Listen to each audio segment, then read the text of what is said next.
ខ្ញុំរៀនសុកលីបទូអាវុធទ្រូងខ្ញុំតក់ស្លុត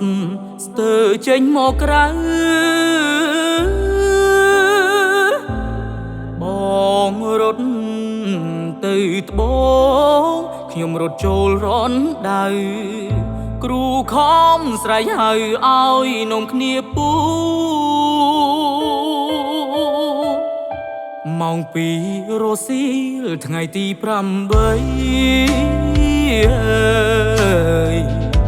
ចៅសៀមចុងរៃវាបាញ់ប្រហាវាបាញ់ច្រើនដងច្រើនលើកច្រើនសាវាកុំតិចសាលាក្លៀនស្រេកទឹកដីខ្មែរមិនតបតវាកាន់តែហ៊ានវាបាញ់បំពេញចំជន់ស៊ីវិល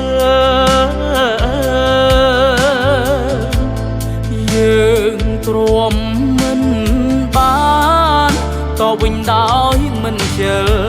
យីម៉ៅភ្នំពេជ្រនិលជួយថែតបផងវត្ថុស័ក្តិសិទ្ធិលោកតាព្រៃភ្នំអើយសូមជួយឃុំក្រងកងទ័ពខ្មែរផងឲ្យស៊ីមបាញ់ខំឲ្យបាញ់រំលងសូមជួយឃុំក្រងទ័ពខ្មែរគ្រប់គ្នា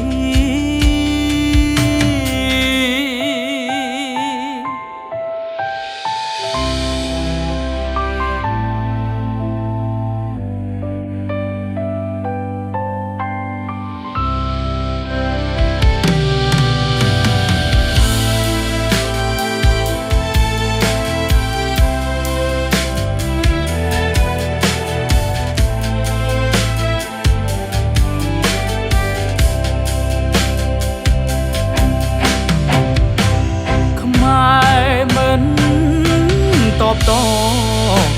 វាកាន់តែហ៊ានវាបាញ់បំពេញចំជន់ស៊ីវិលយើងទ្រាំមិនបា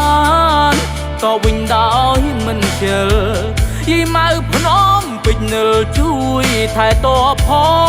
ងវត្ថុស័ក្តិសិទ្ធិលោកតាព្រៃភ្នំអើយសូមជួយឃុំក្រងកងទ័ពខ្មែរផង